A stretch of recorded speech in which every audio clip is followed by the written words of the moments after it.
Saben, siempre me han asaltado una serie de preguntas en tocante a la iglesia, y creo que ahora cuando las menciones usted pudiera también de alguna manera habérselas hecho. Siempre me he preguntado qué hace la iglesia mientras vive en este mundo. ¿Qué hace la iglesia? También me he preguntado qué hace la iglesia específicamente mientras vive en este mundo cuando enfrenta oposición. Cuando la iglesia enfrenta oposición de gobiernos que no están de acuerdo con la forma en la que la iglesia vive el evangelio. Pero también me he preguntado qué hace la iglesia cuando enfrenta oposición de los líderes religiosos de obras particulares y determinadas en diferentes lugares. ¿Qué hace la iglesia? ¿Qué hace la iglesia también cuando las personas alrededor de ella ven las maravillas de Dios y no entienden lo que está pasando? ¿Qué hace la iglesia? Una serie de preguntas que yo creo que en el texto que vamos a estar viendo en el libro de los Hechos podemos encontrar las respuestas a ellas. Así que quiero animarte en esta mañana que todos busquemos capítulo 3 de Hechos para leer los versículos de este capítulo, capítulo 3, verso 1 hasta el capítulo 4, versículo 4. Hechos, capítulo 3, versículo 1 al capítulo 4, verso 4. Dice la palabra de nuestro Dios: cierto día Pedro y Juan subían al templo a la hora novena, la hora de la oración, y había un hombre cojo de su nacimiento, al que llevaban y ponían diariamente a la puerta del templo llamada La Hermosa, para que pidiera limosna a los que entraban en el templo. Viendo a Pedro y a Juan que iban a entrar al templo, les pedía limosna. Entonces Pedro, junto con Juan, fijando su vista en él, le dijo: míranos. Él los miró atentamente, esperando recibir algo de ellos, pero Pedro le dijo: no tengo plata ni oro, pero lo que tengo te doy. En el nombre de Jesucristo el Nazareno, anda. Y tomándolo de la mano derecha, lo levantó. Al instante sus pies y tobillos cobraron fuerza, y de un salto se puso en pie y andaba. Entró en el templo con ellos caminando, saltando y alabando a Dios. Todo el pueblo lo vio andar y alabar a Dios, y reconocieron que era el mismo que se sentaba a la puerta del templo, La Hermosa, a pedir limosna, y se llenaron de asombro y admiración por lo que había sucedido. Estando el que era cojo aferrado a Pedro y a Juan, todo el pueblo lleno de asombro corrió al pórtico llamado de Salomón, donde ellos estaban. Al ver esto, Pedro dijo al pueblo: hombres de Israel, ¿por qué se maravillan de esto, o por qué nos miran así, como si por nuestro poder o piedad le hubiéramos hecho andar? El Dios de Abraham, de Isaac y de Jacob, el Dios de nuestros padres, ha glorificado a su siervo Jesús, al que ustedes entregaron y repudiaron en presencia de Pilato, cuando éste había resuelto poner a Jesús en libertad. Pero ustedes repudiaron al santo y justo y pidieron que se les concediera un asesino, y dieron muerte al autor de la vida, el que Dios resucitó de entre los muertos y del cual nosotros somos sus testigos. Por la fe en su nombre, es en el nombre de Jesús lo que ha fortalecido a este hombre, a quien ven y conocen. La fe que viene por medio de Jesús le ha dado a esta perfecta sanidad en presencia de todos ustedes. Y ahora, hermanos, yo sé que obraron por ignorancia, lo mismo que sus gobernantes, pero Dios ha cumplido así lo que anunció de antemano por boca de todos los profetas, que su Cristo debía padecer. Por tanto, arrepiéntanse y conviértanse para que sus pecados sean borrados, a fin de que tiempos de alivio vengan de la presencia del Señor, y Él envíe a Jesús, el Cristo designado de antemano para ustedes. A Él el cielo debe recibir hasta el día de la restauración de todas las cosas, acerca de lo cual Dios habló por boca de sus santos profetas desde tiempos antiguos. Moisés dijo: el Señor Dios les levantará a ustedes un profeta como yo de entre sus hermanos. A él prestarán atención en todo cuanto les diga. Y sucederá que todo el que no preste atención a aquel profeta será totalmente destruido de entre del pueblo. Asimismo, todos los profetas que han hablado desde Samuel y sus sucesores en adelante también anunciaron estos días. Ustedes son los hijos de los profetas y del pacto que Dios hizo con sus padres al decir a Abraham: y en tu simiente serán benditas todas las familias de la tierra. Para ustedes, en primer lugar, Dios, habiendo resucitado a su siervo, lo ha enviado para que los bendiga, a fin de apartar a cada uno de ustedes de sus iniquidades.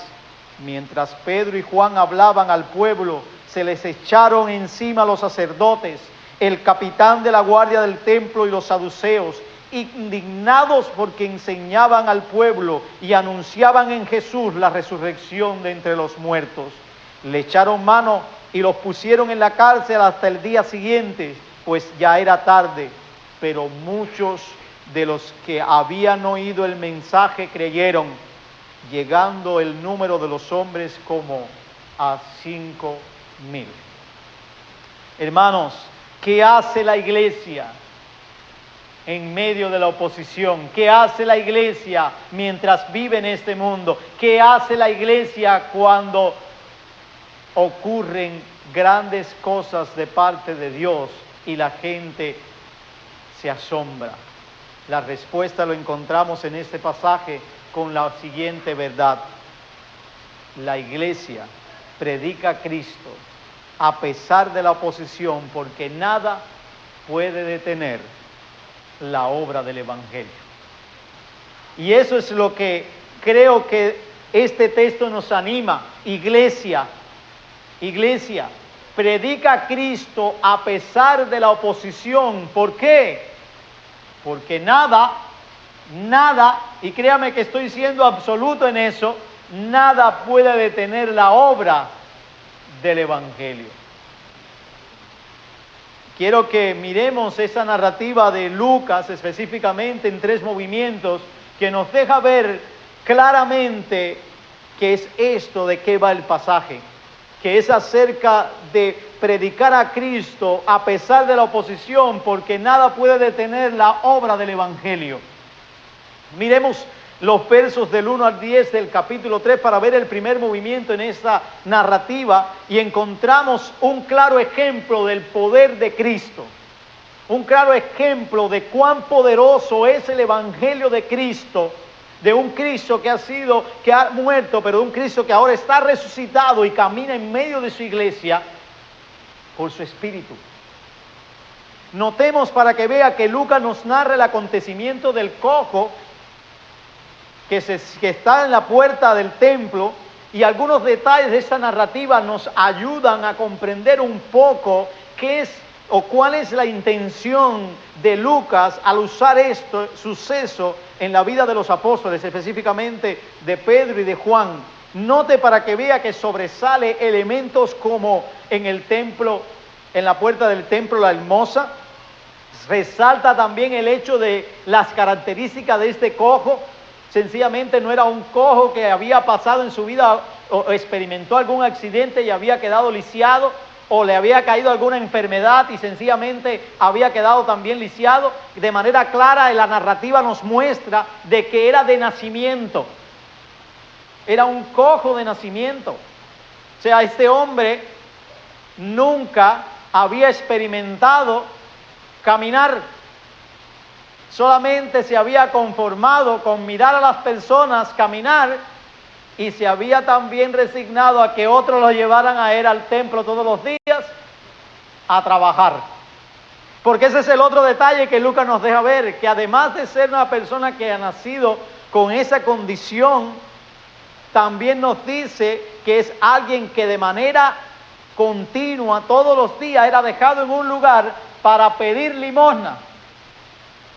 Hermanos, tenemos que ubicarnos un poco, aunque tenemos una serie de elementos que nos ayudan a entender de alguna manera esa realidad.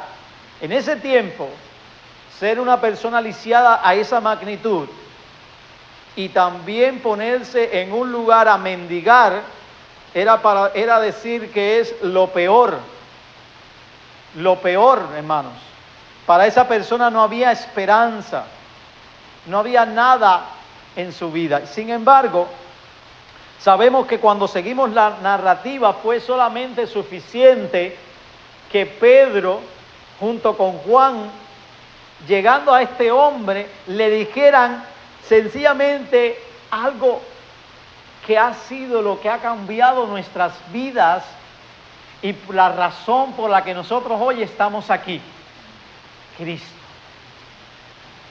Le dijo sencillamente: en el nombre de Jesús de Nazaret, levántate y anda. Sencillamente con eso.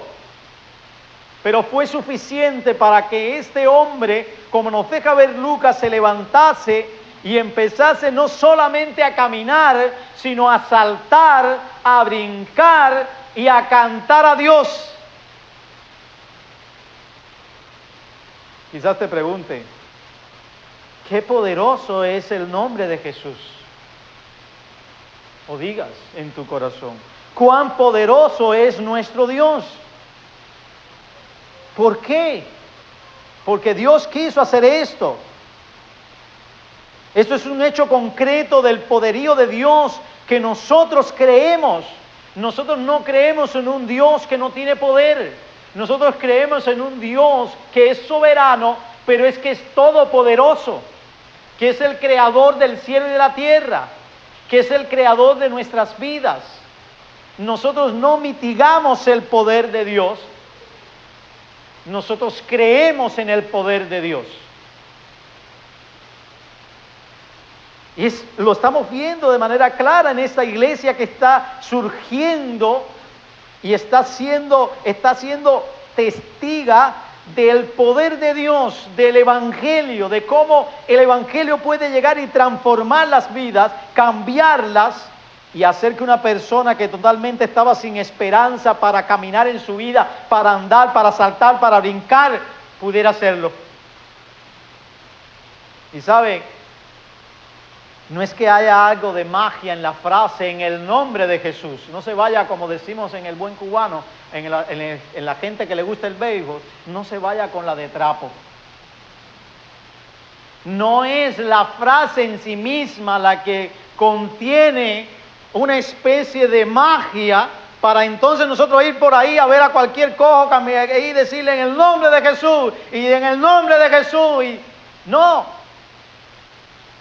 es para eso. Este texto no está para decirle a nosotros vayamos por el mundo a levantar cojos, lisiados, mancos. Este texto está ahí para mostrarnos el poder del Cristo resucitado.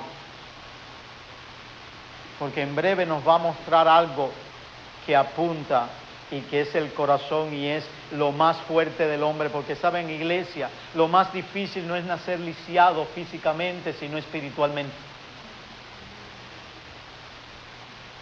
Eso es lo más difícil.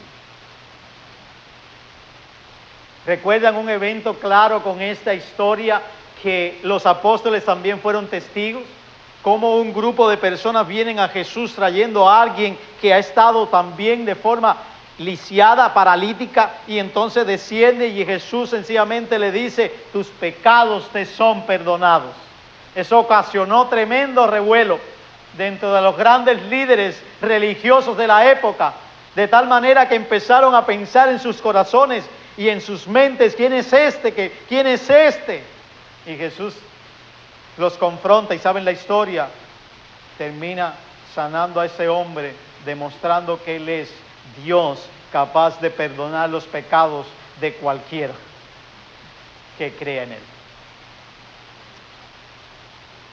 No es algo mágico.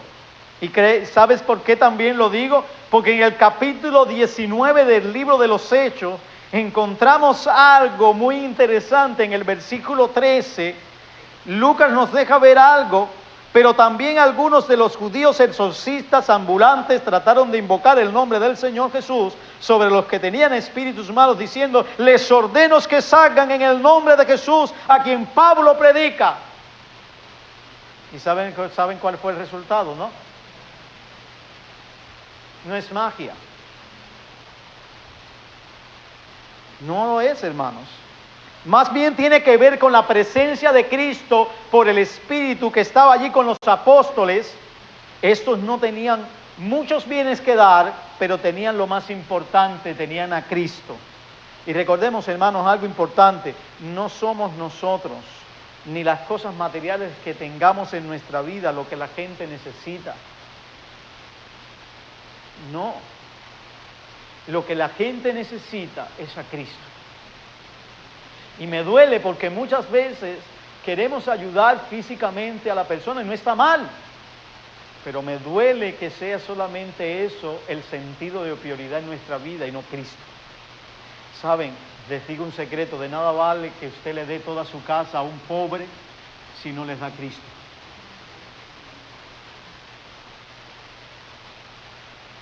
De nada vale eso.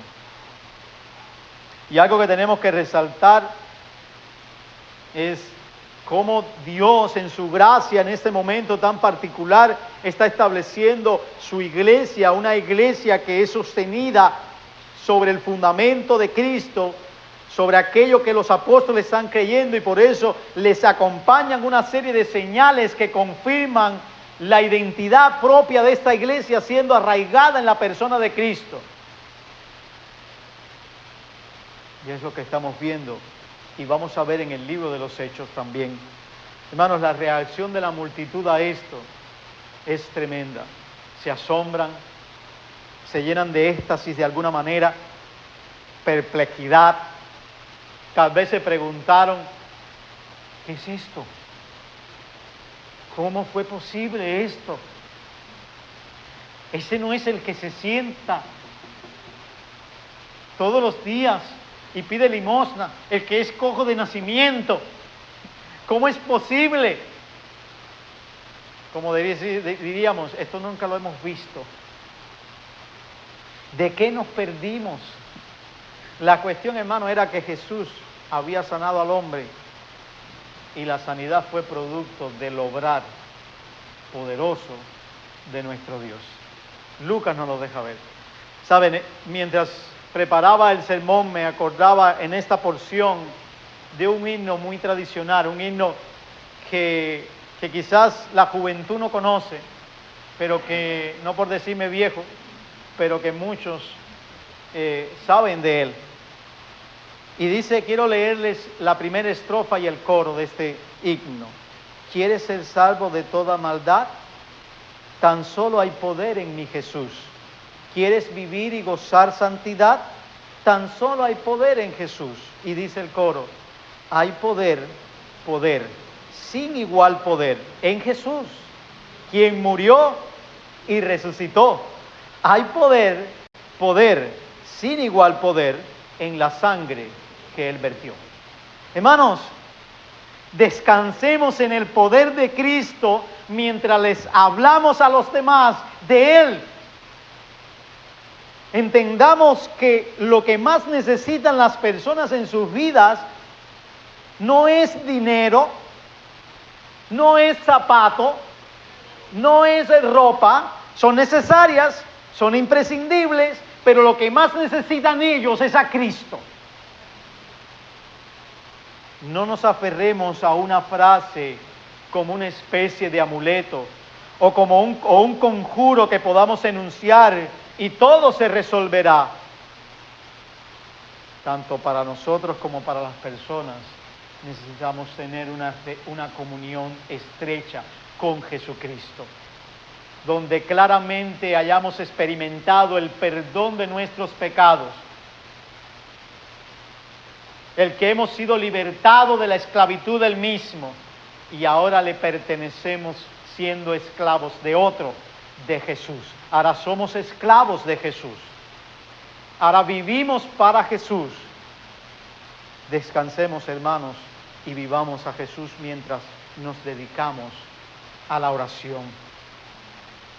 Mientras nos dedicamos a la oración, descansemos en Jesús. Esta gente fueron a orar, una expresión de dependencia de Dios, y mientras iban, proclamaron el Evangelio. Le hablaron a los necesitados de Cristo, porque ellos vieron a este hombre, y mientras él estaba esperando dinero, ellos dijeron: lo que más necesita ese hombre no es dinero, es Cristo.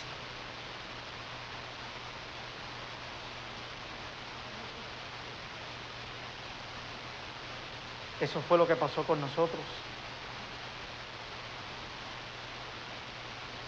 Lo que más tú y yo necesitábamos fue Cristo.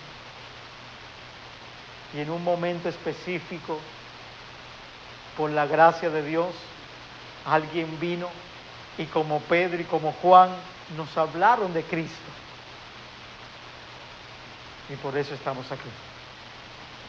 Pero la historia no termina ahí, porque hay un segundo movimiento en la historia y lo encontramos en los versos 3 del 11 al 26. Y es básicamente la proclamación de Cristo que los apóstoles ahora prorrumpen para explicar todo aquel acontecimiento. Hay una proclamación de Cristo. Note cómo Lucas continúa narrando ese suceso, pero ahora lo hace hacia la explicación por parte de esos apóstoles de aquello que había acontecido, específicamente Pedro, el que toma el protagonismo de alguna manera. Y lo que está haciendo Pedro, hermanos, en una palabra, es proclamar el Evangelio. Es proclamar el Evangelio, y lo vemos ahí, pero quizás mientras él proclama este Evangelio hay dos cosas que resaltan. Al menos así es como lo puedo comprender a la luz de este texto, y lo primero es que hay un enfoque en la persona de Cristo y no en el mensajero. Mis hermanos, es muy fácil a veces perder de vista como iglesia, como proclamadores de Cristo, perder de vista que lo importante no es el mensajero, sino el mensaje. Lo importante no es la vasija de barro, sino el contenido. Y a veces lo que sucede es que le damos más importancia al mensajero que al contenido. A veces minimizamos el contenido para resaltar al mensajero, cuando Pedro claramente aquí nos muestra que lo importante es Cristo, muerto, resucitado. Noten cómo él lo hace, y es lo que resalta en esto. Pedro, de una manera tremenda, como decimos, sin pelos en la lengua, los confronta y le habla de la persona de Cristo y no de la suya. Y les aclara que no fue ni por su poder, ni por su piedad que el cojo caminó. No lo fue.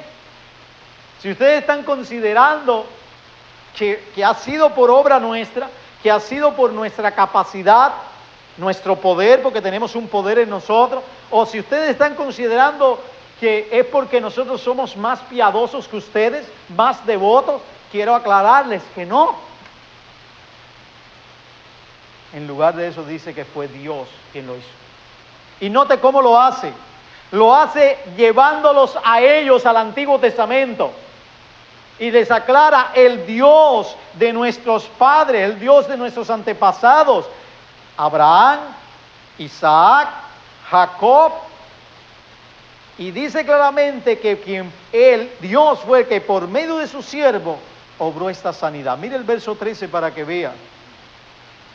Del capítulo 3, de una manera clara: el Dios de Abraham, de Isaac, de Jacob, el Dios de nuestros padres, ha glorificado a su siervo Jesús, al que ustedes se entregaron y repudiaron en presencia de Pilato, cuando éste había resuelto poner en libertad.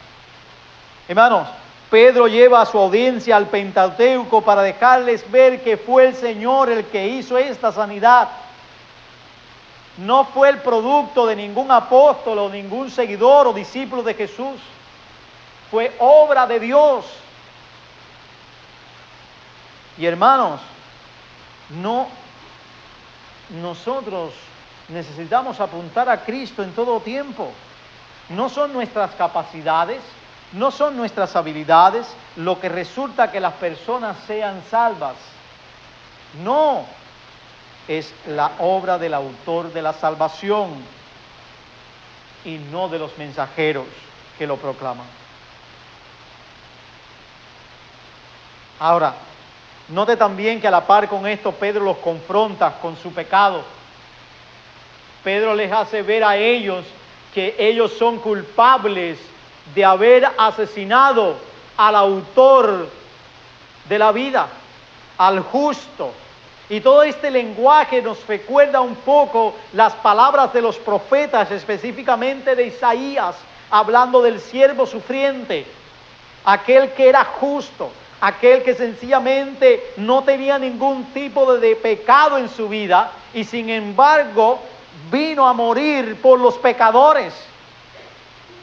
Y recuerdan el lenguaje de Isaías: mas el herido fue por nuestras rebeliones, molido por nuestros pecados, el castigo de nuestra paz fue sobre él y por sus llagas fuimos nosotros sanados. ¿Y qué hizo Dios?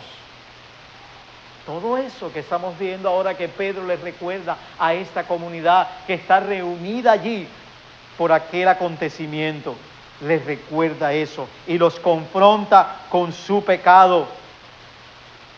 Ellos negaron al justo, ellos mataron al autor de la vida, a quien el Señor resucitó.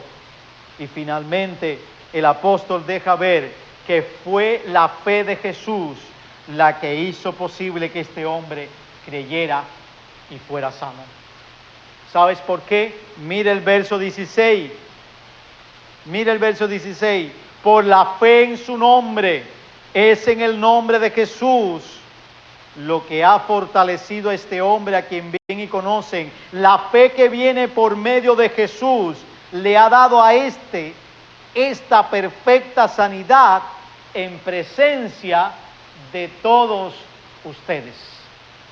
Pedro hace una exposición del Evangelio de manera clara y él tiene en mente ese primer aspecto: no soy yo, no nos miren a otro, no desvirtúen, es Jesús. Fue Dios quien lo hizo. Fue Dios quien lo hizo. Y eso es tremendo para nosotros, hermanos, porque nos ayuda a reorientar nuestra manera de proclamar el Evangelio.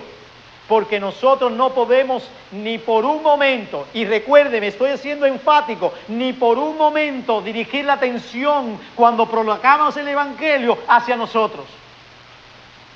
No desvirtuemos el Evangelio hacia nuestras personas. Somos simples siervos de Dios. Somos una iglesia que sirve al Señor. Y si decimos que servimos al Señor, le damos gloria a Él cuando proclamamos su Evangelio. Y eso que implica que hablamos de Él y no de nosotros. Y eso que implica que cuando le decimos a la gente, no le hablamos acerca de nuestras habilidades, de nuestra manera de entender las Escrituras, de lo habilidoso que somos en que encontrar lo que está escondido. Tal arrogancia es pecado. Le hablamos de Cristo, de este muerto y resucitado, como Pedro. Hermano, no se asombre, no somos nosotros. Muchas congregaciones en la actualidad están tornando la mirada hacia ellos mismos. Están haciendo que el mundo se fije en ellos, pero no necesariamente porque ellos están mostrando a Cristo, sino porque están entreteniendo a la gente. Hermano, hablemos de Cristo a otros y no de nosotros. Aprovechemos los momentos que el Señor en su gracia nos regala para anunciar a Jesús. Y recuerde siempre que lo importante no es que las personas se asombren de nosotros por la manera en la que predicamos, por la manera en la que enseñamos, por la manera en que nos usa, sino que nosotros les mostremos a Cristo como el autor de todo ello. Como el autor de todo ello, hermanos. De nada vale que muestres todo eso cuando tienes a Jesús replegado en un lugar y donde toda la gloria de eso te la estás llevando tú. Hablemos de Cristo. Confrontemos a los que nos escuchan con su pecado. Es algo claro en este texto también. Debemos recordarles que ellos son igualmente culpables delante de Dios. Ellos también, al igual que nosotros, crucificaron a Cristo. Ellos, al igual que nosotros, mataron al justo. Ellos, al igual que nosotros, mataron al autor de la vida. No hay paz para los impíos, para los pecadores. Necesitan ser confrontados en su pecado. Hermanos, persuadamos a otros de que solo la fe en Cristo puede dar completa sanidad. Y créame, nadie aparte de Cristo puede hacer eso. Nadie. Lo otro que vemos en esa proclamación es una exhortación al arrepentimiento. Los versos 17 al 26 en este segundo movimiento de la narrativa nos muestra que la exhortación al arrepentimiento es un elemento que se da cuando estamos proclamando el Evangelio, cuando hablamos a las demás personas acerca de Cristo. Es una exhortación que debe estar presente cuando hablemos del Señor. No es algo, hermanos, que nos inventemos, sino más bien es algo que revela la palabra. Ahora, no debemos confundir la exhortación con la conversión ni el arrepentimiento, porque el arrepentimiento y la conversión vienen como producto del obrar del Señor en los corazones que aplica la palabra. No confundamos una cosa. Exhortar a las personas a que vengan a Cristo, exhortar a la gente a que se arrepienta, es algo que hacemos, pero no es lo mismo que arrepentimiento ni conversión. Y eso tiene que estar claro, porque la manera en la que Pedro llega a este punto es usando de alguna forma lo que decíamos nosotros como una especie de gancho. Mire cómo él comienza a partir del verso 17. Él trata de alguna manera de mitigar el peso de culpa que ha traído sobre su audiencia. No sin esto, no haciendo que ellos no sean culpables en la realidad, pero de alguna manera tratando de persuadirlos a que escuchen el punto más importante de todo. Dice, ustedes lo hicieron por ignorancia, lo mismo que hicieron nuestros gobernantes. ¿Y qué dice? Pero fue Dios. Fue Dios quien orquestó eso. Fue Dios quien orquestó la muerte de Cristo en la cruz. Ellos fueron los que lo mataron, sí, pero fue Dios quien también lo puso en la cruz. Y uno dice, ¿qué? ¿Cómo es eso? Ahora sí se me explota la cabeza. ¿Cómo es posible? Bueno, la Escritura está llena de ejemplos donde encontramos que Dios es soberano, que Dios entreteje todo al punto de que hace, ¿qué cosa? Pues que hace que cumple su voluntad. Eso no es nuevo. Una manera de poder entender eso lo vemos en la historia de José. Los hermanos de José lo vendieron a Egipto, a unos mercaderes que iban rumbo a Egipto. ¿Y qué pasó? ¿Qué nos dice Génesis capítulo 45, versículo 5, acerca de este suceso? De una manera nos ilustra lo que está pasando aquí, lo que está tratando de decir también Pedro a su audiencia. Note para que usted vea, versículo 5 del capítulo 45. Ahora pues, no se entristezcan ni les pese el haberme vendido aquí, pues para preservar vidas me envió Dios delante de ustedes. Fue Dios. Fue Dios. Ahora, ¿tenían culpa ellos? Sí. ¿Tenían culpa la audiencia de Pedro de haber crucificado a Jesús? Sí. Tenían culpa. Porque Dios en su soberanía no mitiga o mutila la voluntad del hombre, la responsabilidad. Ese es el gran misterio, pero que está en la Escritura, hermanos. Somos responsables por lo que necesitamos y somos pecadores, necesitamos arrepentirnos. Pero Dios en su gracia entretejió la historia de la salvación. Hermanos, Pedro llama a su audiencia a volverse de sus pecados para que vengan del Señor tiempos de refrigerio, tiempos de disfrute, tiempos que habían sido anunciados con la era del Mesías, cuando vendría y empezaría a restaurar aquella preocupación que tenían los discípulos en el capítulo 1 de Hechos. Señor, ¿cuándo restaurarás el reino a Israel? ¿Lo restaurarás en este tiempo? Jesús no le contesta, pero básicamente ahora vemos que en el anuncio de Pedro, él comprende que la restauración de las cosas comenzó con la persona de Cristo, específicamente con su muerte y su resurrección. Y comenzó ese tiempo de refrigerio, ese tiempo de disfrute de la salvación del Señor. Y hermanos, Pedro introduce ese elemento de la restauración que el Señor lleva a cabo por medio de Cristo. Y como dice un gran comentarista, Peterson, la sanidad completa del cojo de alguna manera es un adelanto de lo que sería la restauración de todas las cosas.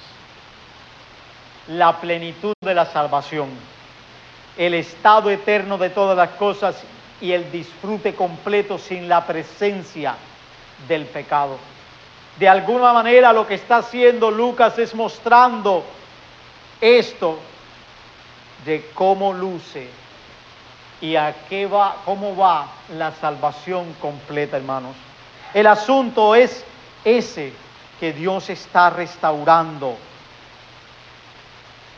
Dios está salvando, Dios está trayendo un pueblo para sí, y la iglesia tiene que conocer eso. Jesús es el profeta que prometió Moisés, y la advertencia es clara: quienes no crean en Él serán cortados del pueblo. Y eso es algo que el pastor Andy leía cuando iba a Deuteronomio 18, del 15 al 20.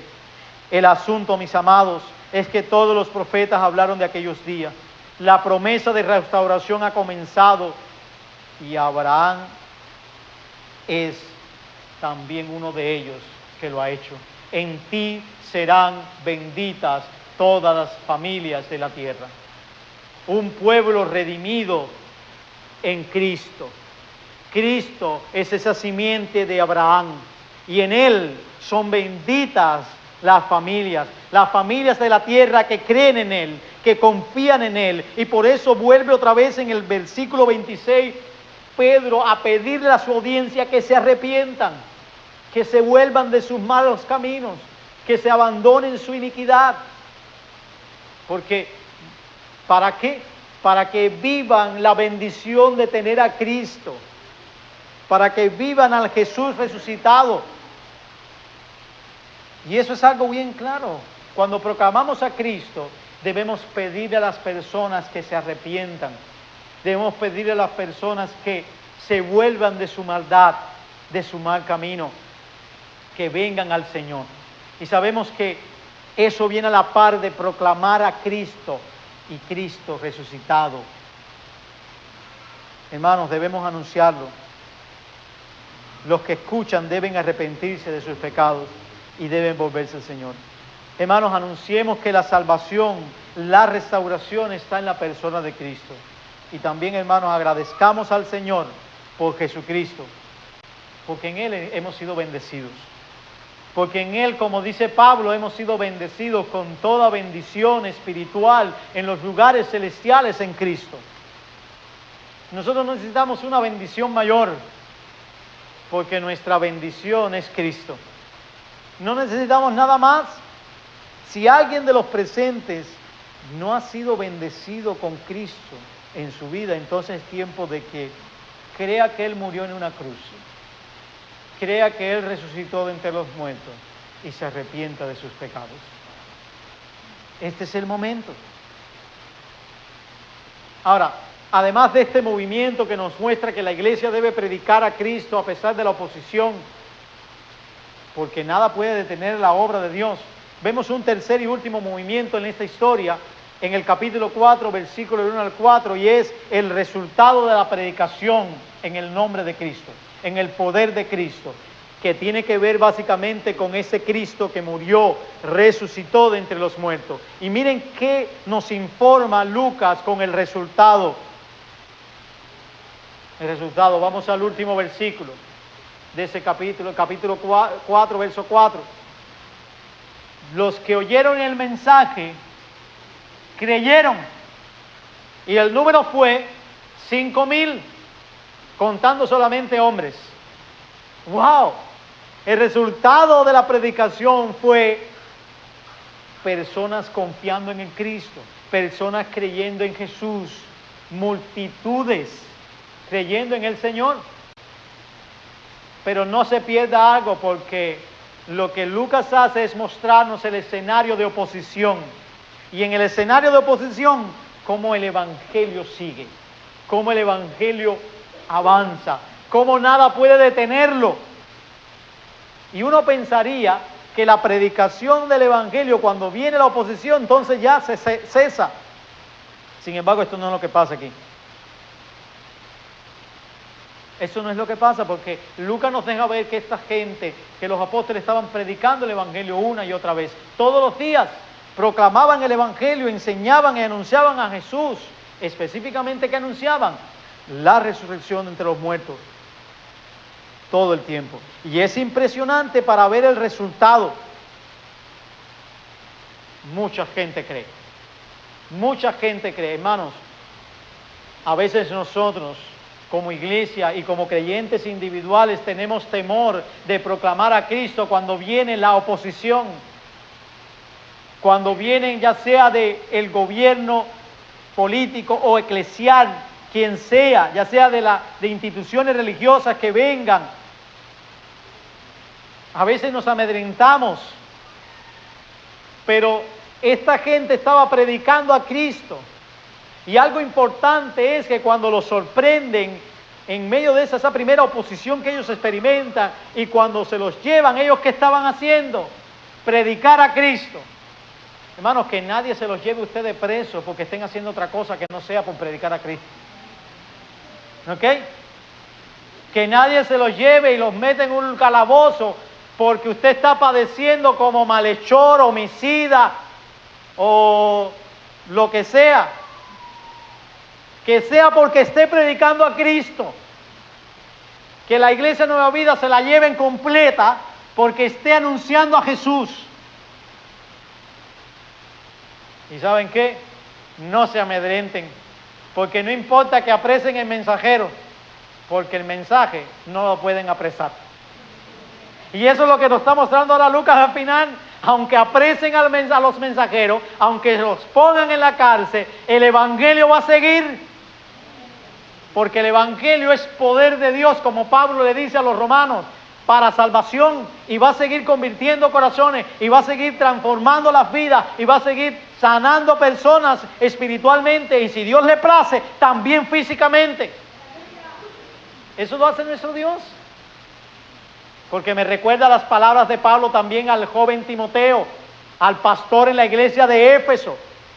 Yo estoy preso, pero la palabra de Dios no. Hermanos, prediquemos el Evangelio a todos.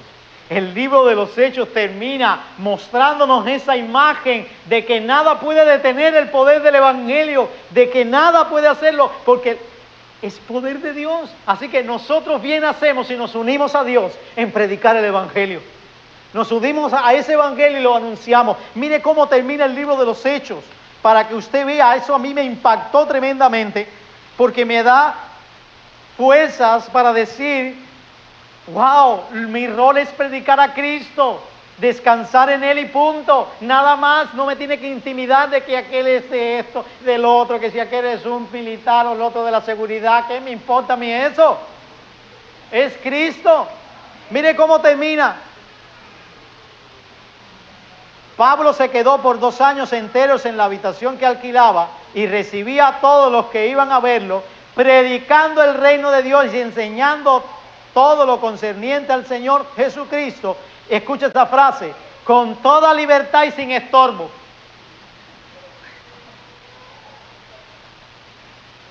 Terminó predicando sin impedimento. Eso lo hace nada más Dios. Eso lo hace Dios. Y usted dirá, va a llegar, entonces si predico así, entonces llega un momento en que ya no voy a tener estorbo. No, eso no significa eso. Lo que está apuntando es que el poder del Evangelio, la obra del Evangelio, nada ni nadie la puede detener.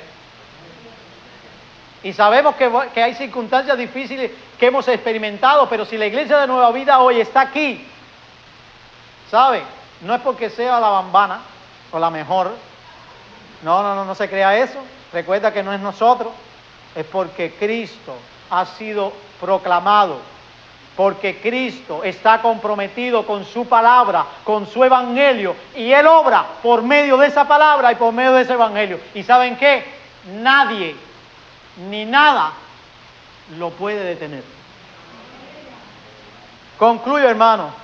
Cuenta la historia que la iglesia bajo el dominio del emperador Nerón experimentó una fuerte oposición, tan fuerte que muchos perdieron su vida. A muchos los colgaban en maderos, a otros los quemaban en un lugar de un jardín para iluminar las flores, a otros los tiraban en el Coliseo, les prendían candela allí o les soltaban los leones. Pero saben, la historia da testimonio de que muchos que experimentaban eso, en el momento en que lo estaban haciendo, cantaban y alababan al Señor, descansaban en el poder de Dios. Y créame, lo que cantaban era el puro evangelio de Jesucristo. ¿Y saben cómo termina la historia? La historia termina con toda una nación, multitud de países, donde el evangelio se ha extendido. ¿Quién lo hizo? Dios. Hermanos, nada ni nadie detendrá la obra del Señor. Él sigue obrando a través de su palabra. Muchos van a seguir llegando por medio de la predicación del evangelio. Y saben, muchos más lo harán cuando nosotros ya no estemos. Porque Él está comprometido no con nosotros, sino con su evangelio, con su palabra. ¿Y saben por qué? Porque es lo que Dios ha entretejido, lo que Dios en su gracia desde la eternidad pasada planeó y orquestó.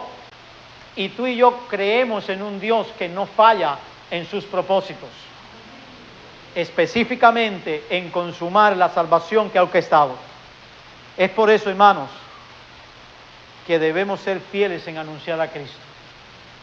Debemos ser fieles tú y yo en anunciar a Cristo. Esa es nuestra responsabilidad. Iglesia de Nueva Vida, prediquemos a Cristo. Prediquemos a Cristo a pesar de la oposición que estemos experimentando, a pesar de la oposición que vayamos a experimentar, porque sabes, nada puede detener el avance del evangelio. Oremos. Padre Santo, gracias por tu palabra bendita, gracias porque podemos contemplar en ella lo grande, lo poderoso que tú eres, la manera en la que tú salvas y que sencillamente nos usas a nosotros para ser proclamadores de tu evangelio, pero obras por medio del mensaje y no necesariamente por medio del mensajero. Gracias porque es tu palabra, es Cristo el que irrumpe en los corazones idólatras. Es Cristo el que penetra las mentes cauterizadas, las conciencias por el pecado y liberta. Eso es poder de Dios.